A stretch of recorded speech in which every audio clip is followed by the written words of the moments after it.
किसी ने क्या कमाल की बात कही है, इंसान सफल तब होता है जब वो दुनिया को नहीं खुद को बदलना शुरू कर दे। Hi friends, this is Vijay और I am really very very thankful to you for your love and support. आप अपना प्यार इसी तरह बना के रखिए और आज आपके लिए लेके आया हूँ बड़ी ही सुंदर कहानी। So let's start. तो घटना है गौतम बुद्ध जी के जीवन काल की।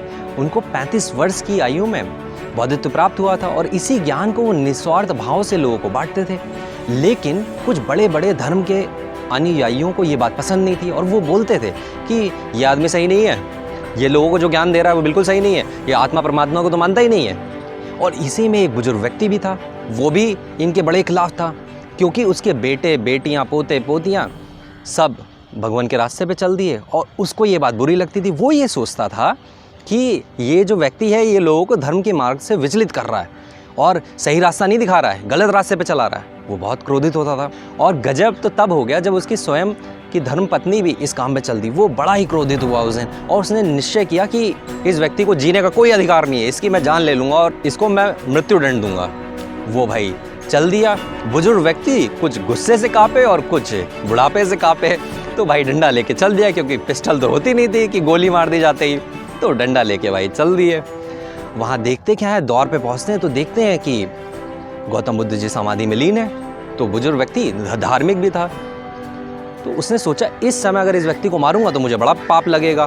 फिर होता क्या है कि वो अंदर जाता है और गाली गलौज करने लग जाता है जिससे उनका ध्यान भंग हो और लड़ाई शुरू हो जाए और मैं इसकी हत्या कर दूँ।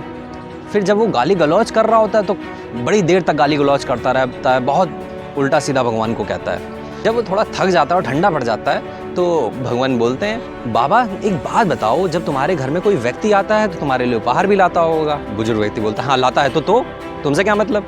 तो अच्छा एक बात और बता दो, उपहार लाता है तो अगर वो तुम उपहार ग्रहण ना करो तो क्या होता है? तो होता क्या, वो अपने साथ अपना उपहार वापस ले जाएगा।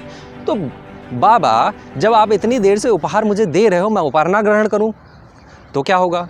बुजुर्ग व्यक्ति इंटेलिजेंट भी होता है, तो कहता है कि अरे गौतम बुद्ध, तूने ये उपहार ना लेने वाली कला कहाँ से सीखी? जरा मुझे भी तो ये कला सिखा। उस दिन से वो उनके शिष्य बन जाते हैं। सो इसका कंक्लूजन बड़ा ही जबरदस्त। आप किसी भी चीज़ को पर्सनली मत लें। जब आप किसी भी चीज़ को पर्सनली लेते हैं तो आपकी ग्रोथ रुक जाती है, आपका ध्यान लोगों की बुराइयों और भलाइयों में चला जाता है और आपका माइंड डिस्ट्रैक्ट होता है। तो इसीलिए किसी भी चीज़ को आप पर्सनली ना लें। सो नंबर 2, अगर आपको सही रास्ता पता है तो please go on that way और किसी की बात मत सुने क्योंकि पत्थर भी उसी पेड़ पे पड़ता है जिस पे फल होते हैं। तो प्लीज़ डोंट डिस्ट्रैक्ट और अपने रास्ते पे चलते रहें। Number 3, if you don't like anybody तो डोंट क्रिटिसाइज हिम, क्योंकि अगर उसको ज़्यादा मात्रा में लोग फॉलो कर रहे हैं तो निश्चित रूप से उसके पास कोई ज्ञान है, उसके पास कोई नॉलेज है और गाली गलौज करने से और उसके बारे में नेगेटिव विचार रखने से कुछ नहीं होगा। उससे बेहतर ये है उस बुजुर्ग व्यक्ति की तरह अपना इंटेलिजेंसी को यूज़ करिए और उस व्यक्ति से मिल लीजिए। क्या पता वो ज्ञान की बात आपके बड़े काम की और आपका जीवन बदल जाए जैसे उस बुजुर्ग व्यक्ति का बदला। So in summary, number 1, don't take anything personally. Number 2, आप सही रास्ते पे तो please go on that way. और नंबर 3, आपको अगर कुछ ज्ञान की बात किसी से सीखनी है तो please learn from that person. So guys I am really very very thankful to you for your precious time and see you other side. जय हिंद।